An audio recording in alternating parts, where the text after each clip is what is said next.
Okay, so it seems to have at least got some of that. So if I go there, and I have page, professional intro to the professional page, and the course information page, and I go, hello, morning, how are you going to work correctly? Well, hopefully the students can do this. Can set up the room. If there is someone there now. Okay, so I will create an audio channel. Oh, I don't know if I can create an audio channel in this. No, I'm not an admin, so I don't get to create an audio channel. I'm used to using my own audio. Okay, so I'm used to using audio channels and having an audio channel, text channel, staff channel. There's no audio channel here. Right, okay, so I'm just checking through how we're going to run this. So I don't know if any of you are in the room at the moment. I can see, let's have a look at the YouTube channel. And actually, I'll go to YouTube on this one. YouTube, so that I can actually see the discussion, because I'm sharing, the screen I'm sharing is this one, right? So when I go to here, I get to see the live streaming here, and you guys get to see that, and I get to see that. I seem to have one concurrent viewer, though my text seems to be delayed. But what I need to share is this introductory page. So we should be in a couple of minutes being able to do that. I can probably make that larger. So, and it looks like I should probably zoom into that, though hopefully you'll be able to see that. Okay, so at the moment we're just doing setup. I'm streaming on YouTube so that people can see me. I may have to set up a Discord audio channel. On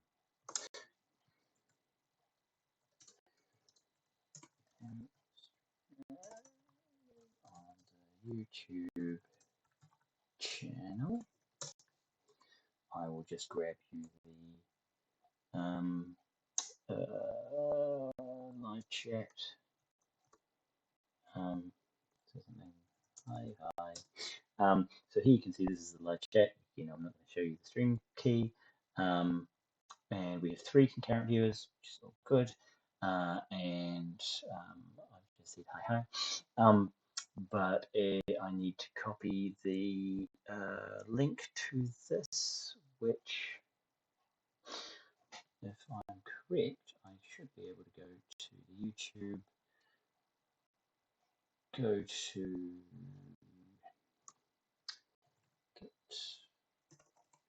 Yurvik GTL, and if I'm correct, come on, go to YouTube GTL. I can go into that channel and I can see the live stream, and so I can copy that, and that should take you guys. Aha! You got there for me. Thank you. Right. Hello, more people are joining in. Now, ideally, if anybody has my audio, they should be able to plug into the A255 room and plug a HDMI cable into the A255 room and see me on the big screen. Yay! I see we have some people chatting away. Well done for sharing. I'm glad that people can see me. Now, you see, so this is also for those people who are not able to get to the lab, and also because I can't get to the lab. I'm going to be streaming in, so you guys when you are doing code reviews, it is actually useful to have other people in the room, and then you guys can turn up there and discuss things. So it is quite useful. Right, but it's stuck here on press to start. Okay. So the lecture console. There should be a selection of where the input comes from. Let's get Marius. Let's go and see. At admin, could you create an audio channel for lecture feedback? Okay, so I'm just asking admins to create an audio channel on Discord for lecture feedback. So we'll see how that goes. We're just setting up technologies, having a look at what works best for you. I actually quite like to get you to set things up because I think it is useful for the students to start taking control of these rooms and these labs. So this is why we're taking some time here just to get to the setup in your hands. If you want some help, I will send for Marius, and he will come and see you. So I will just go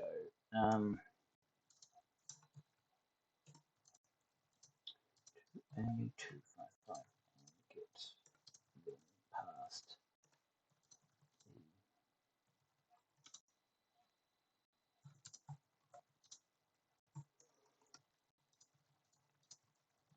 the okay. So some of you can hear me, obviously, because you're seeing me in the YouTube channel. And if I go to here, I can go to the course. So, and if I make that larger, you guys can see professional programming. Yay, that's what we're all here to talk about. Now, this may seem very odd to have me talking at a distance. Yep, and so Marius is on his way, so he will make sure that things are connected. I'll just come back to the Discord channel.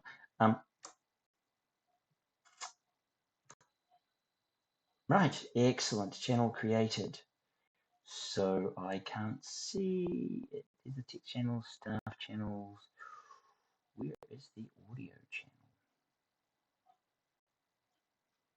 Can't see it yet. Maybe you have to grant me access to it, Carl.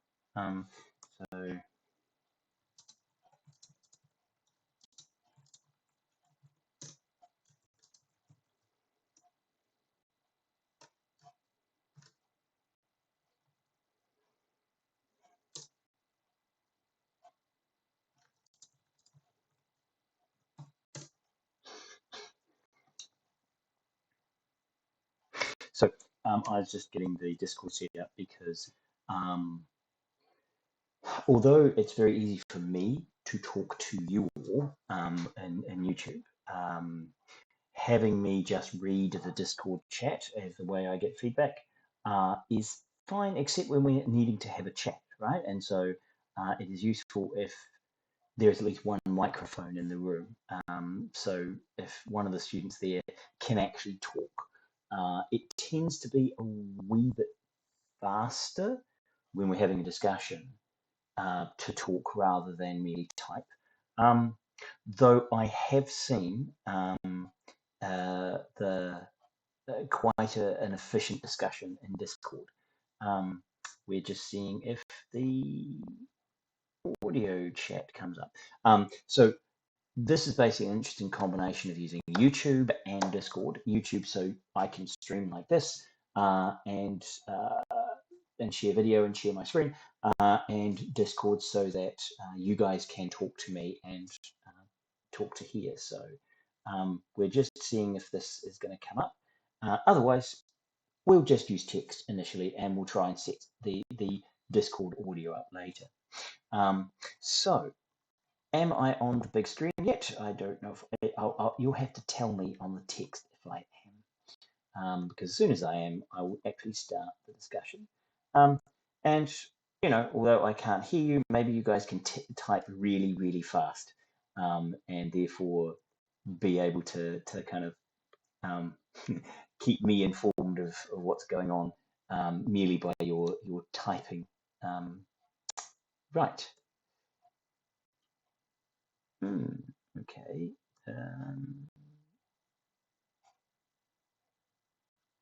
Okay, I can't see the audio channel. So if I actually edit channel,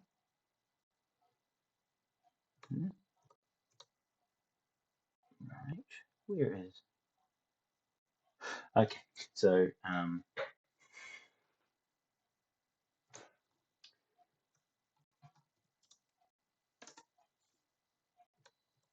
can't see it.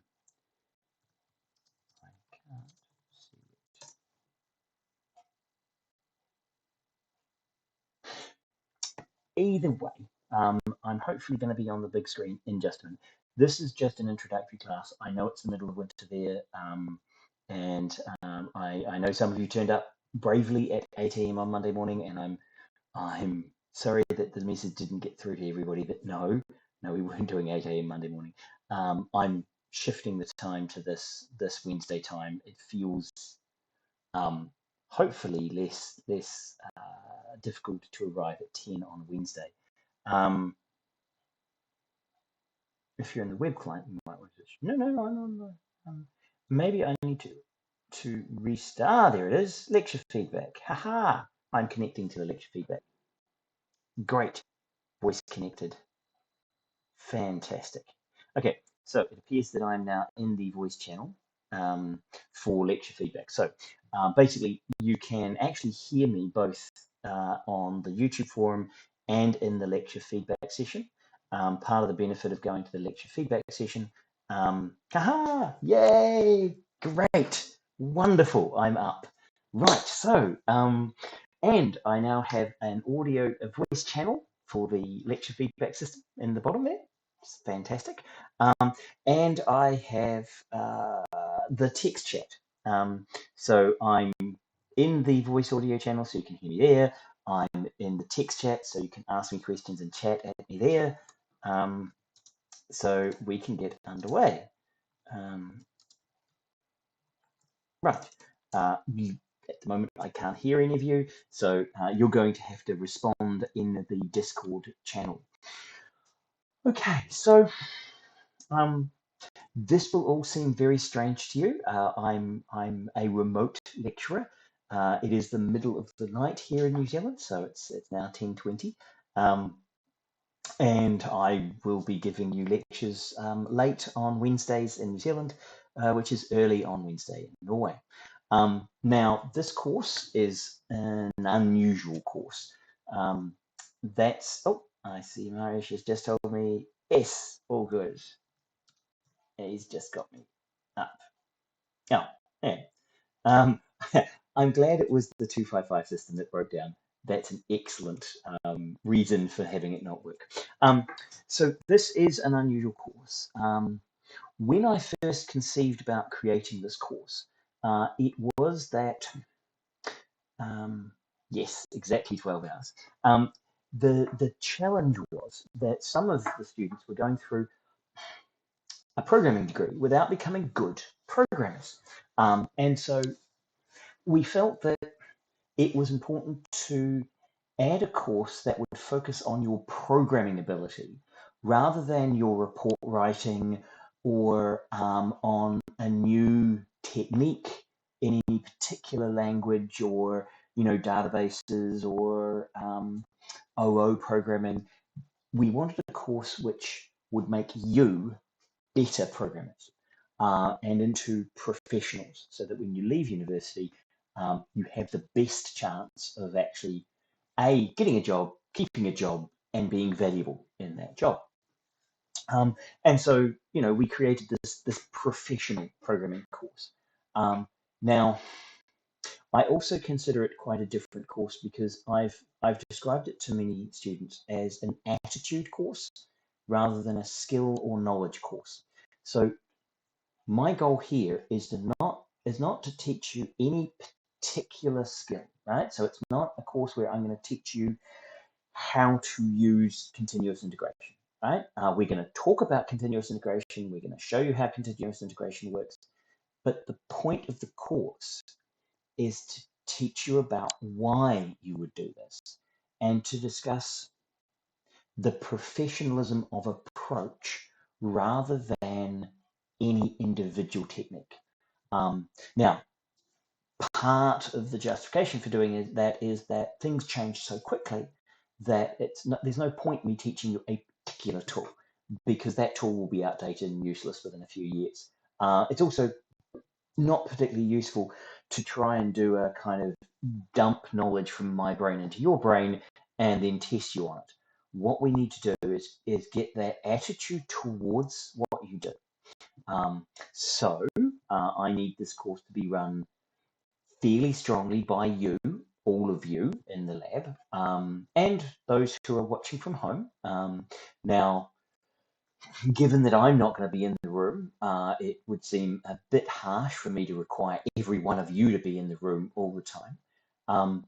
For some of you, being in the room with other people will be an excellent place to come and discuss and to do the code reviews. And in fact, I would want you to to do those code reviews in person in the lab because it's easier when you're first learning to do code reviews to read people's faces and their bodies and language and what they're saying and to see the consequences of that rather than trying to do it all remotely. So I would ask you during code review sessions to turn up and be on campus. But if we're doing a discussion session, if you're comfortable being at home, then you can join from home. Some of you will actually be better to be together in this room, and we're booking this room every Wednesday, so you have a space to come and discuss programming and see how we discuss on the big screen with other people who are doing programming. Now, the back and forth code reviews, we may actually use Twitch streaming rather than YouTube streaming. Twitch streaming has a slightly lower delay than YouTube. YouTube has a longer live streaming delay. Also, you can set up your own Twitch accounts and being able to screen share on Twitch, so I can see what's on your screen as well as you showing it on the big screens means that I can do the disembodied talking head version of code reviews. So yeah, so that's the kind of thing we're going to do. We're going to be doing some presentations and we're going to be doing code reviews. Now, yep. So the question is, we only have formal sessions on Wednesdays. Yes, I'm only going to be doing these formal sessions on Wednesdays. However, I'm trying to turn you all into professional programmers. And so if you need individual support or you have a programming question, then yes, you're supposed to contact me and we can set up an individual session to discuss with you specifically what challenges you're having. And particularly if you've got some of those questions around professionalism that you want to ask. Now, this may be within the scope of a project, the Bachelor Opgave you're working on, and you want a second opinion on some, say, ethical issue, or you want a discussion around the actual code you're writing and saying, well, what would be the best way of doing this, right? So you're thinking, I know that there are many ways to solve any problem, and so you've come up with a particular solution. You think, but it's a bit ugly. What would be a prettier way of doing it? And I'm one of my friends, Jason, who works commercially at Argens. He talks about pretty code and ugly code, and it's not whether it works or not. It's whether it fits with what it should do. Does it, when you read it, does it tell you what it's doing well, or is it kind of a bit ugly and it's a bit of kludge and it just, it happens to work because you've forced it to work rather than actually being good code? So although we are only going to be here, me formally doing this kind of presentation and discussion with you on Wednesdays, other days you can email me. I will set up individual sessions with groups, and we can discuss the quality of the code that you're writing and some of the quality of the process that you're doing. Because normally what I do at this stage is go around the room and get everybody to talk about their individual projects. Now, at the moment, we're not really set up for all of you to do that, because to do that, it would be honestly easier if either A, we had a roving mic, which I don't think we have a roving mic at the moment, unless Marius is still around, or two, is to actually have you guys set up your Twitch systems on your laptops so that you can actually share what your projects are. Now, one way we can get you to share your projects is each of you could write into the Discord now the area that your projects are. Now, because I say this is a professional programming course and I'm talking about code reviews and we're going to go through some of the professionalism.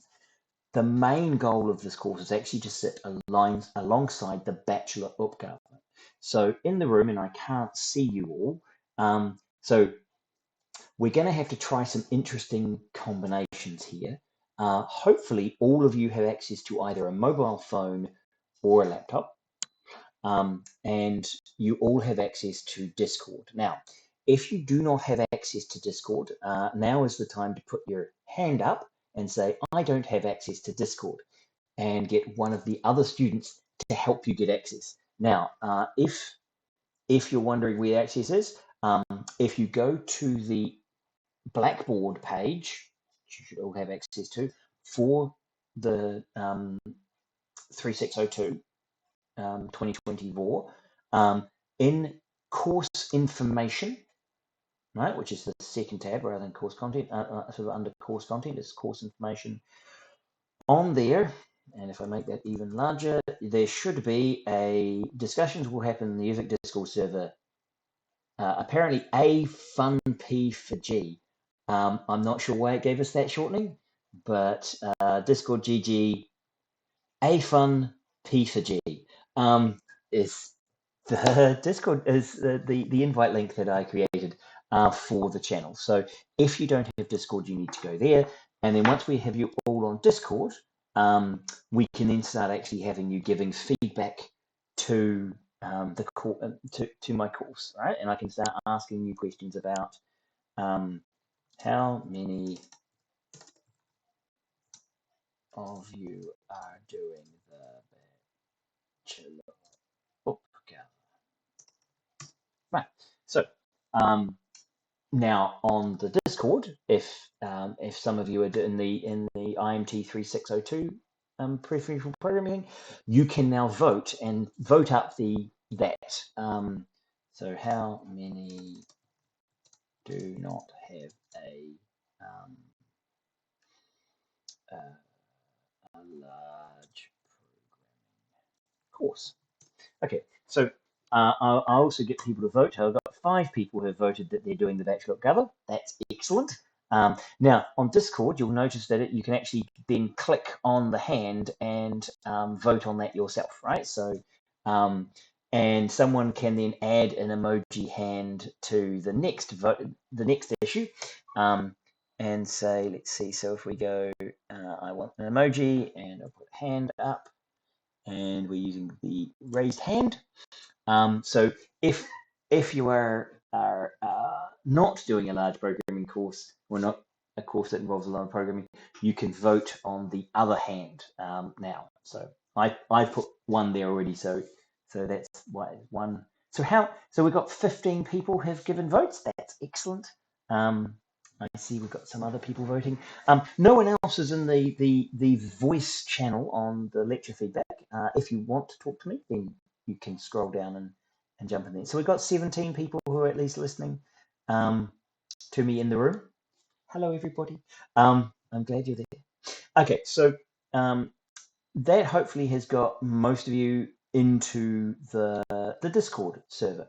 Part of the reason why I also want to use the Discord server here is that this is a good place for you to ask questions of me, particularly questions in public.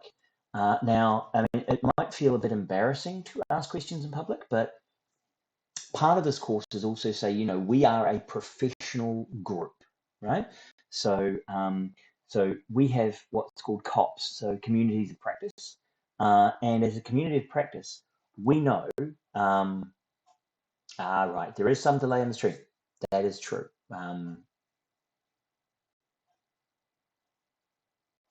Oh, I'm glad I'm on the speakers. Most of us don't bring a microphone. I understand you didn't bring a microphone. We can get a microphone from somewhere. I'm I don't know if you guys care. If you are happy to type, then I am happy to read what's been typed. So that's also fine. It means you don't necessarily have to put up your hand and use up everyone else's time. You can just sit there and type in your questions. So I'm glad that we've got 21 people so far. The course itself seems to have about 30 students, 35 students signed into it. So I'm assuming that some of you won't have been able to make it today. Some of you will be watching this later. So the goal of this course is to make you more professional and to link with these large projects. Now, the reason we link with these large projects is that I need, when I'm giving code reviews and I'm giving feedback around how you're programming, I need to see you having programmed something.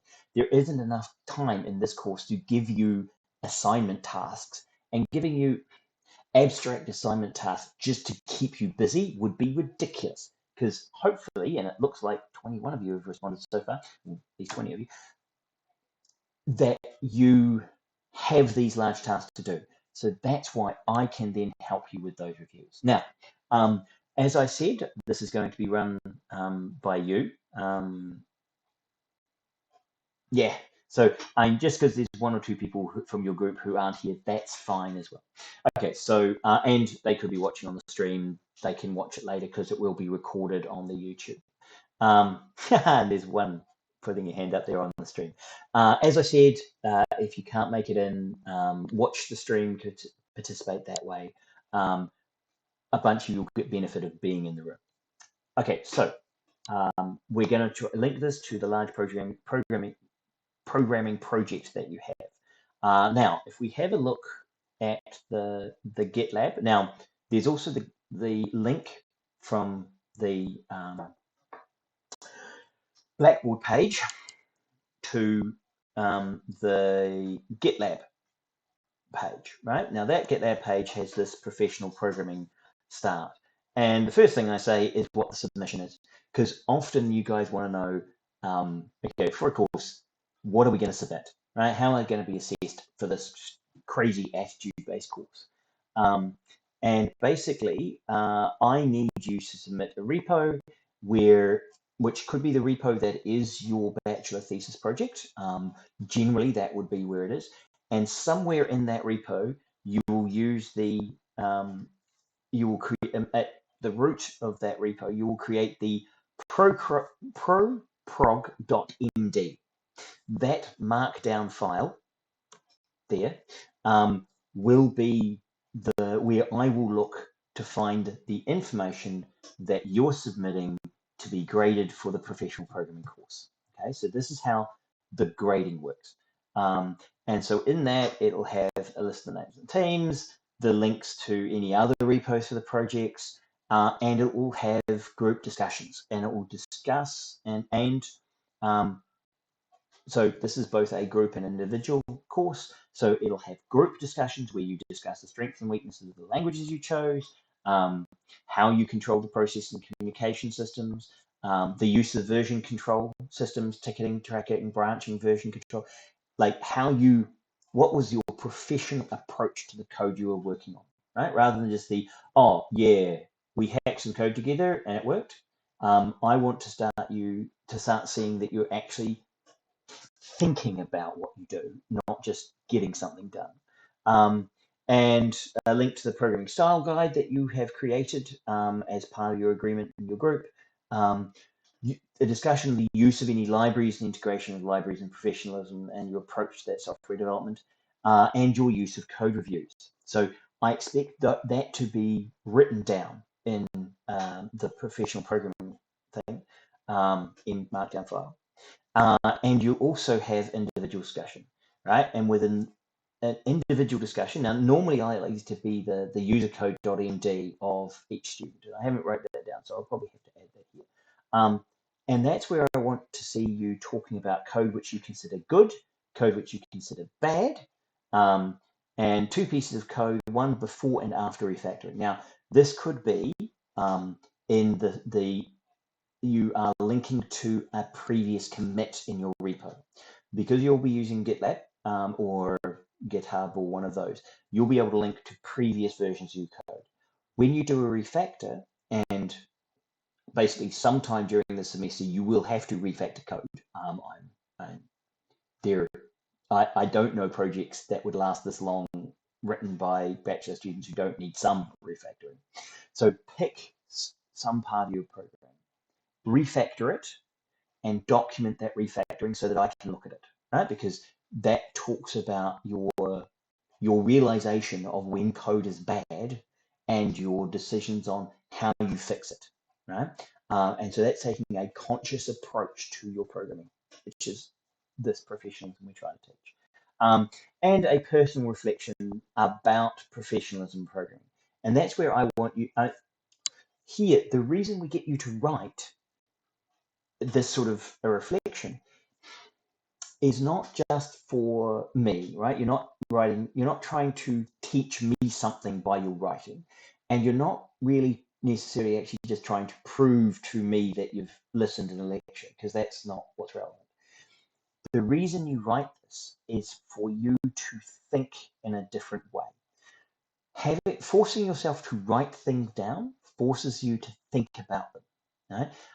And that allows you to clear up some things in your head. So this process of writing is not about just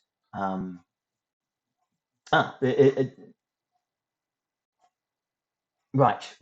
So I've had a couple of questions about repos, and I just realized that I was talking without having checked the Discord. I'm not sure if I can share the repo, that company that manages it. If you're working with a company that's managing your repo, you do not have to share that repo with me, but create a separate repo for yourself and for your group, and potentially put your own tasks in that repo and write your own documentation. So the documentation and the repo for the code base for the company stays with the company. The separate repo that you create, you can put, you don't have to have code in there, but you can put these reports in that. So you put these markdown files in your own separate repo. You can also put in your own tasks and your own deadlines and your own timings, which maybe the company don't care about, but your supervisor certainly does. And you know, it's also where you could put in your bachelor thesis, right? So the thesis itself that you write might be in its own repo separate from your code repo. So if you want to put your professional programming material in your thesis repo for as you write up your bachelor of Java, then that's also a perfectly reasonable place to put this stuff, right? So hopefully, Victor, that it makes that easier. Do you know if the repo for a bachelor must have some specific naming scheme or be located in specific areas? Technically, no. Well, unless there's been a change in the last 18 months, there isn't a specific place that you are required to create your repo.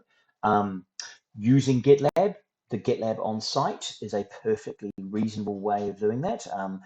Part of the reason why Marish set up the local GitLab was so that if you had projects that you didn't want to use cloud storage for, and you didn't want to have the issues of potentially sharing the code with a third party, that you'd have a private server for your repository, and you could use the private servers on university's machines. So that's why we have this GitLab .gvk.ed.ntnu.no. Partly that is where we hope that you will put your bachelor cover. And in fact, there is a format that Marish has for that. So I can actually go and find that and give you the link as well. So we have a preference, but we also recognize, as Victor has pointed out, some of you will have repos on other systems. So your bachelor cover is kind of being developed there. So it's not that there is a strict requirement. Yes, so I see that Sondra in #GitLab Mary mentioned looking into this. Yeah, so yeah, we are working on whether we should make it a specific location, but we are going to give you feedback on that. For the course, you will need to share with me, email me those links, and add me as a reporter, not just a guest, because if I'm a guest, I can't see the code in the repo in GitLab, but a reporter can. So at least reporter level access. Ideally, you would give me reporter level access for those who are doing internal GitLab. You would give those to me early so that I can come through and I can start looking at your code, and you can share your code, and I can come in and give you feedback directly into the code that you're writing in your report. I see Marish is jumping in and saying something, which is lovely. Okay, so we'll keep moving on. I'll just move that over to there so I can see when you guys add something to it. Right. Okay, so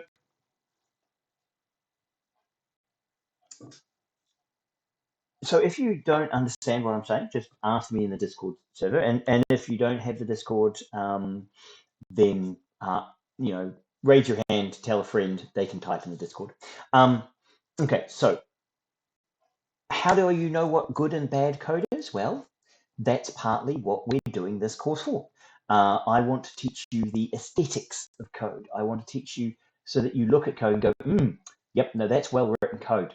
Respect there.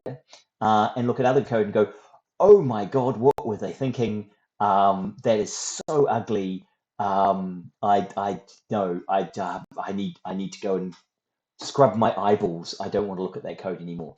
So we in fact potentially want to have you start feeling a level of disgust over bad code. Now, that sounds a bit strange potentially, that you should have an emotional response to badly written code.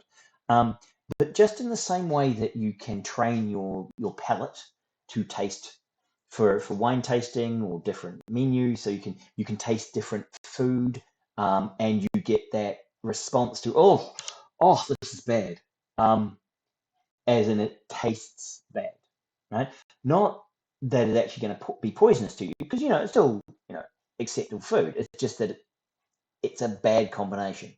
We want you to feel that way about bad code. We want you to have that visceral response and want to fix it, right? And that's kind of part of what the professionalism we're aiming for is. Okay, so that's where we're going to get to. You are going to write all about this stuff in the end. Now, you may decide to talk about some of the ethics of a project that you've worked on. You could talk about some of the privacy issues. We're going to talk about GDPR. We're going to talk about professionalism in the way that you handle data, the way that you handle issues. So all of those will come.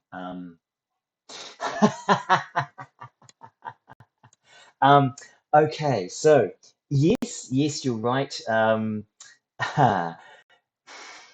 Okay, so this is recorded, so of course people can show this to Frodo if they want to. We've had some discussions around Frode code before, and some of the code that Frodo used. Now, certainly there is a large amount of it that was done intentionally as educational material. Okay? Some of it I consider lazy programming, and some of it I consider incorrect programming. So, but we can have that discussion.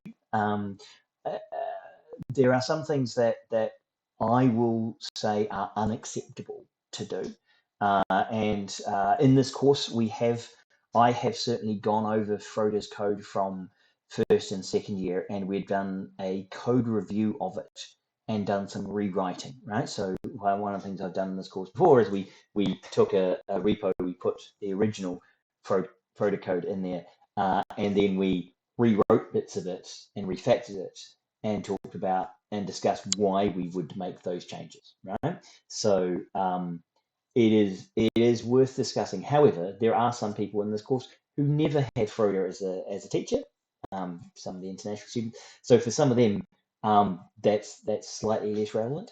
For others of you, what I would say is just like, when you go online and you Google for code, or you go to Stack Overflow and you find something that works and copy and paste it in, there's quite a lot of that code very badly written, right? You would not want to actually write code in the way that some of those people write code. Now that's because, they're not necessarily professional programmers themselves. They've just been answering a question on Stack Overflow. Some of them, they've made YouTube videos and they're a YouTuber. They have no specific skills in programming. Others do have skills, but they have a different opinion about what's important. And we'll certainly discuss some of that. So some of this, I will have opinions and you will have opinions. I will respect those opinions, right? So there's certainly what we call good versus bad, right? Sometimes can come down to preferences, to tastes, as I was discussing with a palette. Some of you will like your brackets in certain places, and others will like it in another place. And there are holy wars about whether you put this curly brace at the end or not. Those are preferences. Those are not whether this is that's the discussion between chocolate and strawberry ice cream. Right? That's a version of taste.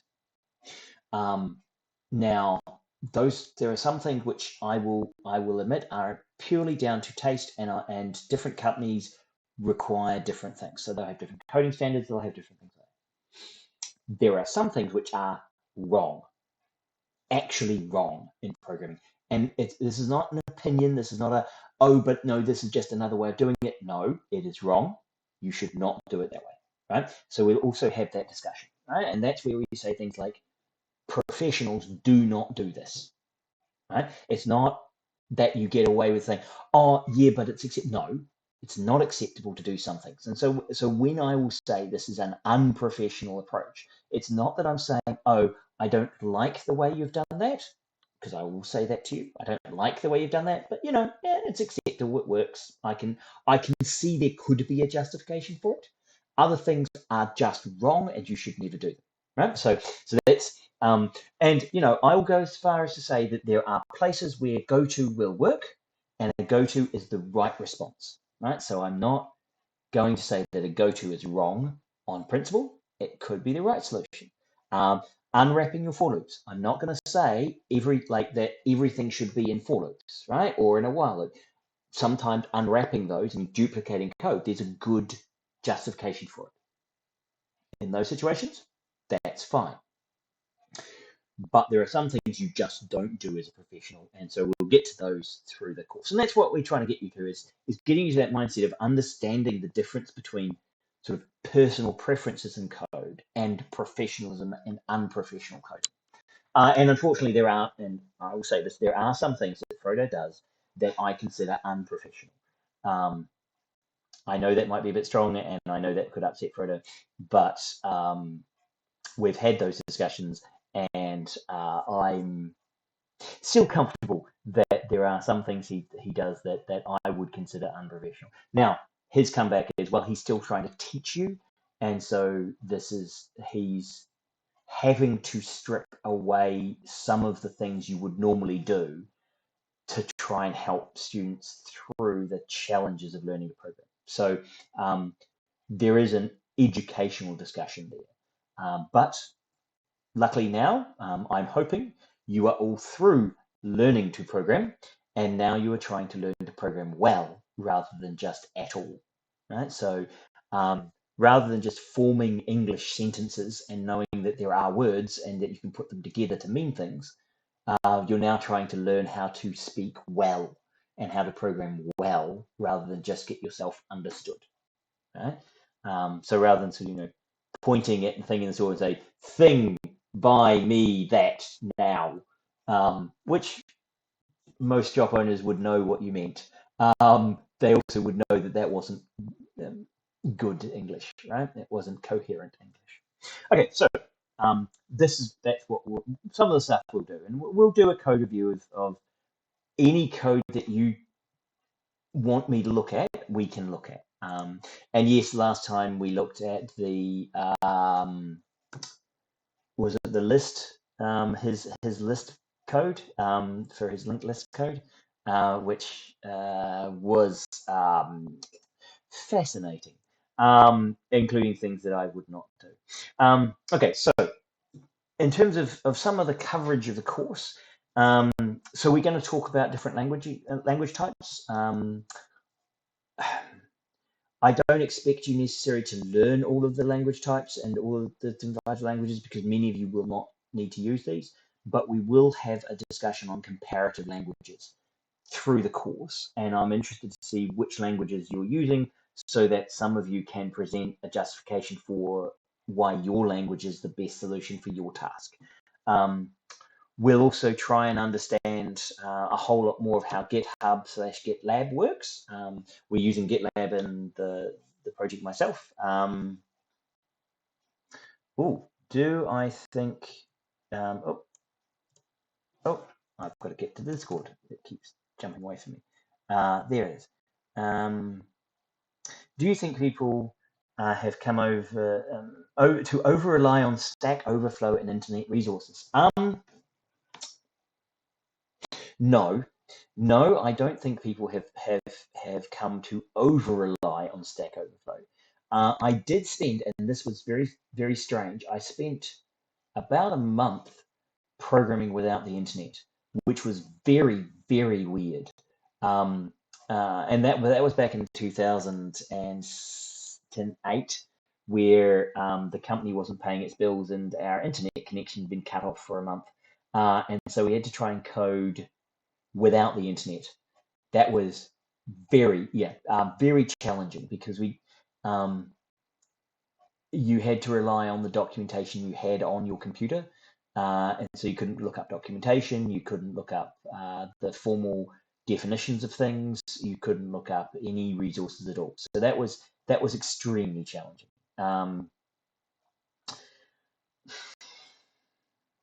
So what I think people have done, and this is what I think your question there is what I call the witch doctor version of programming. Okay, so so the difference between a doctor and a witch doctor, right, is that a witch doctor pokes you with a stick or sprinkles some random herbs on you until something works, and then they just keep doing whatever combination of poking and spices fix the problem. They don't know why they fixed the problem. They don't know if it will work on the next person. They don't know what particular stick poking was effective or spices were effective. They just know if they did all of this stuff together, that superstitious approach got them to the solution.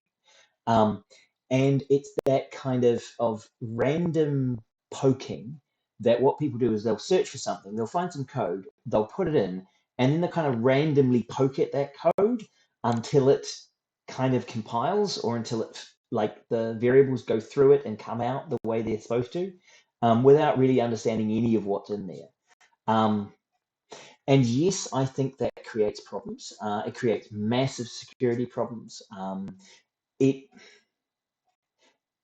It's a problem when you don't use that as a starting point, where as a professional, what you do is you great, bring in the Stack Overflow, see how it works, strip it down to what you actually need, understand that, and use it. So the resource is great, but there are too many people, and I think this is towards your comment here, there are too many people who make no effort to understand what they're using. They just use it and move on, because you're never given reward or given an incentive at university to understand what you're doing. You're mainly just trying to get it done and moving on to the next assignment, and that's unfortunate. And that's certainly why I created this course, is to actually help people find those things on Stack Overflow and then go, okay, is this a good fit? Rather than just, oh, it worked, move on, to is that the right way of doing this? Do I really want to add those additional libraries and make my project dependent on all these additional libraries because that's what that guy did, right? And Stack Overflow, that he found a simple way of doing this by using a library, and so now I'm going to include that library. Oh, and I have to include this library. Oh, and I have to include this library. Oh, and now I have to include this library. And now my project is massive, bloated with huge dependencies. Rather than saying, well, okay, maybe I can work out a very simple gravity system without having to bring in a gravity library. Maybe I can just write something myself, which uses kind of a simple acceleration and position and velocity, and I can work it out with a few lines of code rather than bringing in a full math physics library into my project. So understanding that is a difference. That said, I certainly know a lot of you in the future are what might be considered DJs rather than musicians. So I come from the golden age of programming, where we were taught to be musicians, to read music, to write music, to play every musical instrument, basically to read code documentation, and actually like the description of man pages, to understand how calls to the system worked, right? So man pages to read the description, because you didn't have examples. You just had to read the grammatical description of how a function worked and work out how to use it from that. There was almost no internet when I started programming. So you did everything from descriptions. We learned to write operating systems. We learned to write compilers, right? So when I went through university, one of our courses, we had to write a compiler for Pascal into push pop architecture. So we had to write architectural code. We had to go all the way. So basically, classically trained, I can do everything that is programming. But there aren't that much call for that now. Rather than being a musician, mostly people pay for DJs. They pay for some people to grab existing solutions and just kind of mush them together and get them to work. Right? So honestly, a lot of what you end up doing in professional programming now is being a very good DJ.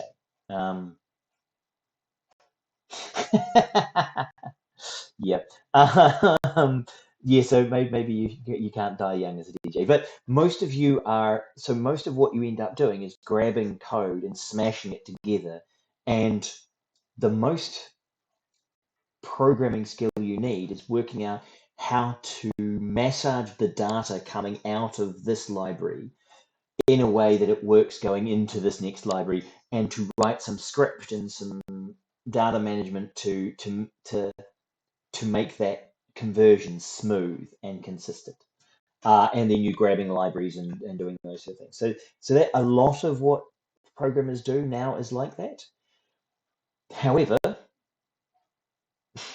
yes, I like music analogies. Sorry, if you dislike my music analogies, I can try and use cooking analogies. But yeah, so that idea of creating your own tracks from scratch and every musical instrument and writing everything in-house. For programming, writing every function in-house is something that people want to do. It is inefficient. You should be using code that exists and we know that runs. The standard template library gives you a massive library of well implemented, fast solutions to a lot of problems. So rather than writing your own linked list, You never do that. You use the standard template libraries linked list in C++, right? So those are the sorts of things where you use the existing tools. Now, that's as a professional. That's the sort of thing you learn to do. Now, one of the things I should ask, and we are still on this page, is we've actually, you guys have now been sitting down for about an hour. I was only planning to do about an hour rather than the full 2-hour session today because I just wanted to sort of get this up, get some things running, start asking you guys some questions. I see that pretty most of you have voted and said that you are doing the larger batch loop gather. If I go for another, I'll go for another 10 minutes, and then I'll let you guys go. And what we'll talk about is basically some of the stuff we're going to cover, and then I'm going to talk about where we go from here. Okay, so so I know it's been about an hour. It'll only be another 10 minutes or so. Okay, so if we look back at the code, and I think, yes, it's still streaming, doing the right thing. So we look at this. We're going to cover some of GitLab. We're going to cover some of milestones, how you manage code. Linting, I don't know if any of you heard of linters or static code checkers, which are automated ways of checking that your programming style is good. We're going to discuss tools like Discord and GitLab and Twitch and YouTube, which is tools that I'm going to be using. I can also talk about Slack, Trello, Toggle, Meistertask. I set up the full Atlassian stack. We still, as far as I know, have the full Atlassian stack operating in Yervix. So if you wanted to try a heavier weight project management tool than GitLab, then that's there as well for you guys to experiment with and to potentially use. Yes, you should request access to this, to the IMT3602 GitLab page. What is this course's schedule going forward? Right, so basically the schedule is all Wednesdays going forward, Wednesdays from 10 till 12. I will give some of these sessions where we will talk about stuff and get your feedback. You can watch me on the YouTube and jump in and ask things on the Discord. I would like to have every second initially I'll do a few of these as me giving you a session on things like ethics and professional ethics and types of languages, and depending on what you vote on, I will talk about those. And then we'll move into a code review sessions. And in the code review sessions, I will get some of the groups, 1 or 2 in a 2-hour session. So because you don't want to do a code review for more than an hour as an individual. It's hard work. So I wouldn't ask you to do code reviews for more than an hour. I will get you to stand up and you will talk about your code now, and you'll ask us about parts of your code that you want to be reviewed, and we as a class will review that code, give you feedback on that code, and discuss why that code is the way it is, and try and work out, is this a good way of doing things, is it a bad way of doing things, and use code as that starting point for the discussion around why this is good or bad code. Right? So that will be these Wednesday sessions. So some of them will be me lecturing, some of them will be you presenting your code.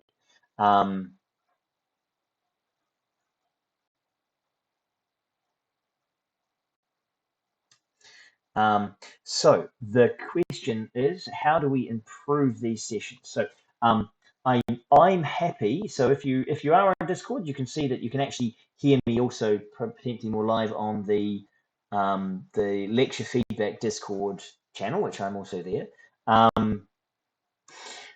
If there are 20 of you in a voice chat, that gets to be a problem, right? So what I would generally do is have you in the text chat, which is great. And when you wanted to speak, you would then turn on your microphone in the voice chat, right? And so certainly the person who is presenting their code and doing for a code review will be in the voice chat, and I expect to hear them. Right, I will reverse engineer some live mail with this semester in a course that that might be fun to review for some bad guys code. Yes, that would be excellent. Some malware code would be wonderful to review. So Discord does have priority speakers where Simon can talk and automatically quiet it, which does work. I can also mute people. It's one of the great things about Discord, which doesn't work in YouTube, in Skype. Is in Skype when someone talks, you can hear someone else typing on their keyboard, and it's really annoying. In Discord, I can mute that person, right? Which is fantastic in Discord. So I can actively mute people who are making noise who shouldn't be. So I can control it. Yeah. Yeah, and we can also have the raise your hand. I actually do quite like doing some of the discussion in audio. For some things, yes, Thomas, it works quite well to have an audio discussion back and forth rather than a text-based discussion. And so some of this can be done in Discord, and it's worth trying it. We're going to try new technologies. You're going to work in remote teams in the future, so the better you get at using these kind of weird remote tools and working in this online environment, the better you'll be as professional programmers, because you will have to work this way, right? You won't be able to just sit around a single keyboard. Now, the last thing I want to talk about is, although I wanted to cover some topics, right? So, the submission and, some coverage, there is a learning outcomes, which if we go to learning outcomes, it's taking some time. The learning outcomes markdown talks about some of the knowledge, skills, and general confidence that you should receive during this course. So you can go and have a look at that in the GitLab, in this GitLab repo that is going to be where the course content is. However, I also have issues. Now, if we go and have a look at the issues, you can see I put things as lectures and to do, and things like teaching you how to do reflections, discussing team collaborations, talking about how to do libraries and how those work, comparative languages, coding styles, version control and collaboration, continuous integration and continuous deployment, ethics and professionalism, and also I was doing my own issues here of adding submission details in the initial course setup. Now you see that these are listed as lectures. What I want you to do, and one of the things that I'd like to see us do, is when there are topics you want me to talk about and that you feel are relevant to class, you add them in here and you vote on them. So what we're actually going to do is treat this as an agile course where there's a backlog of topics, and in those backlog of topics, we get to groom the backlog and we prioritize it. You vote on the thing that you want to be done this week. And having voted on those, I then look at it and go, yep, no, that seems reasonable. I will pick the one that's either the top voted or one of the highly voted issues and say, oh, this is a good week for this issue. And then that's the issue I will talk about.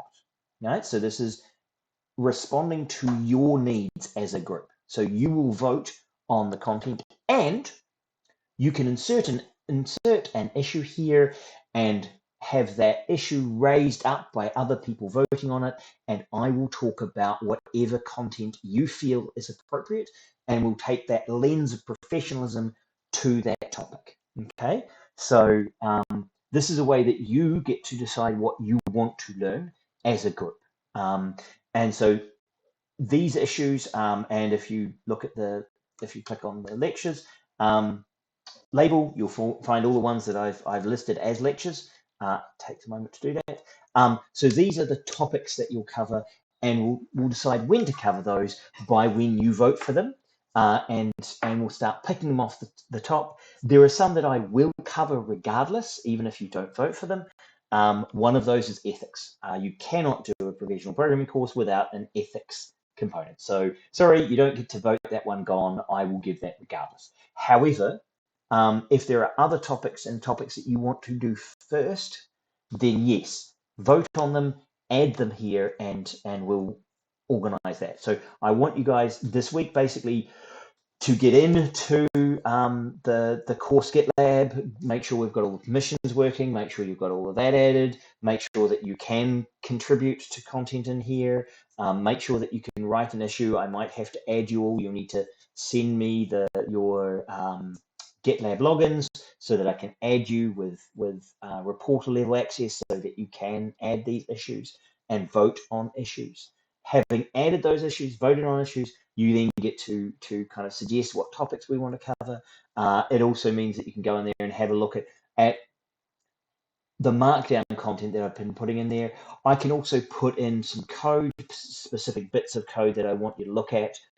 We can also copy in bits of code into this repo so that you can share and evaluate and remember some of those bits of code that we talked about in the course. Now, it certainly won't be the whole projects because we can't necessarily share entire projects here. It doesn't make sense. But bits of files that we discussed, we can put in here so that when you go back to these videos and look at those code reviews, you can also look at the original file and see bits of the thing that might not be clear on the video. So that's partly why I want to use GitLab, is that we can vote on these issues. I will use this as I will try and use this to keep you up to date with what's going on. I've already put in some stuff around little sort of start to link to things around automation, code reviews, code styles, learning outcomes. So I'll try and put those in here in the GitLab repo. It does also mean that you can just download and you can clone the repo, and therefore, when you pull all the new content down, you'll make sure you get everything that I'm making available. So that's one of my preferences for sharing things, is to make sure you have access to it. Okay, so we have some questions.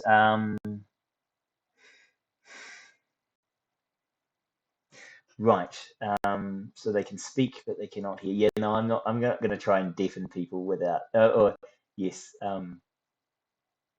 yes, you can deafen them without muting them. Yeah, no, I'm not going to do that. That is a bit funny. However, I also have issues. Yes, well put. I guess it's how far you want to keep.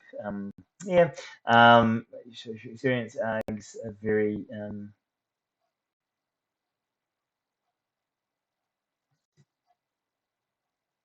right. Maybe we should. Might be useful for social experiments against very odd types of interviews. Well, the thing is that you do. Some people are interested in what you say when you don't think they're listening. And this is to do with transparency. Are you actually the person you're pretending to be directly here to the camera, or am I actually someone different? Basically a live mic. I try and always be the person I am to you in camera all the time, right? I'm not actually lying about the stuff. I do actually care about all of this, and I honestly believe in what I'm saying. So if there's a live mic, I should be the same person. So you could be a live mic on me, and hopefully you'll get exactly the same content. So just spend a lecture pointing out bad practice feels like, yeah. Yeah. So no. Hopefully, we'll be able to have useful discussions. Some of those discussions will happen here in the text. Some of those discussions will happen directly with you once we get the microphones up and working and you've got headsets. And I will see about Mario potentially being able to bring in or a tutor, because I'm looking at having a tutor in this course, bring in a microphone so I can therefore hear any discussion if you want to talk instead of type. One of the advantages of typing is that, yes, you don't necessarily interrupt everybody, and also some people feel more comfortable typing than putting their hand up and talking. So that's where we're going with this course. If you have any questions, it's now 11:15 here. what I suggest is that you email me or ask those questions in the Discord. And for next week, I want, if you haven't set up Twitch before, I think it's useful for you to set up your own Twitch channel, or another screen sharing tool. So if you already have a YouTube channel that you stream to, that's fine. But for all of you, I would like to be able to have you share your content. Now, the screen sharing in right. So I see that Discord has added a screen share to go live to their audio channels. So the voice channel, we can see how that works. Maybe you can use Discord and do it that way. But we will experiment with you sharing your screens with the group and finding ways of doing that. I also like to have having a Twitch channel of some of your programming also is it's an interesting experiment to get used to using OBS and doing some of the streaming. So I want you to become professional at doing that as well. So I want you to work out how you would screen share and how you combine your video discussion with code that's on screen, right? So that's what we'll also work on. So interestingly, because Discord uses a GPU accelerator, OBS doesn't see it unless you turn off GPU acceleration in Chrome, because Discord, even the Discord app, even uses the Chrome renderer, which uses the default settings in Chrome. And so if you have the GPU acceleration turned on, OBS will not see the Discord window. However, if you do full screen, OBS can capture the whole screen. So there are various ways we can get Discord on. Just so you know, that's partly why Discord will go black screen, or some Chrome will sometimes go black screen if you have GPU acceleration turned on in your Chrome. So if you're going to use OBS, and I like OBS as a screen capture and share streaming system, then yes, you should learn how to use that. So that's what I want you to do by next week. I want you to start thinking about your code. I will also be sending out emails and start building up my own kind of map of who's doing what. I might even add each group as a file in the repo here, so that I know who's in the group, and you can see who's in the group, and I can see your status, kind of where you are in your process. Basically, so I can kind of check in on you, not as a supervisor, but more as in this course, we want to see where you're at, when you're going to present, what kind of code you might present, what expertise you might have, right? So that when I talk to you and ask questions, I got an idea of who might know something about JavaScript, or how much you know about C++ and those sort of things. So over this next week, I'll start sending out some emails. We'll give you some feedback. We'll start working on that. And I will get you, by sending emails and seeing how you vote, to vote on what topic you want for next week. I would like those votes to be done by the Monday morning, because if I can get the votes done by Monday morning, that will give me a clearer idea of what I'm going to talk about on the Wednesday. It gives me a day or so to find additional information and make sure that I've actually got enough content to talk to you guys about it. So if that's all cool, thank you for organising, putting me on the big screen all around you, if that's where you all are. And hopefully this course will be interesting, and we'll be able to talk about some code, and we'll be able to make you better programmers. So thank you for turning up on Wednesday. I'm sorry for those 2 people who turned up on Monday. I'm hopefully you at least will watch the video if you aren't here live. And next week, same place, same time, I'll be giving a talk on, I don't know yet what, because you have to tell me. Yeah, hopefully you have a good week. Start working on your bachelor projects. Make sure you've got all your processes in place. Start emailing me about questions around processes and what you're doing. And we'll see you next week. Okay, have a good Wednesday. Now, if you have any further questions, just type them in the Discord, and I'll answer them if there's anything specific now. Otherwise, yeah, great. You guys have a wonderful start to the course, and we'll sort out the GitLab repos and all that sort of stuff.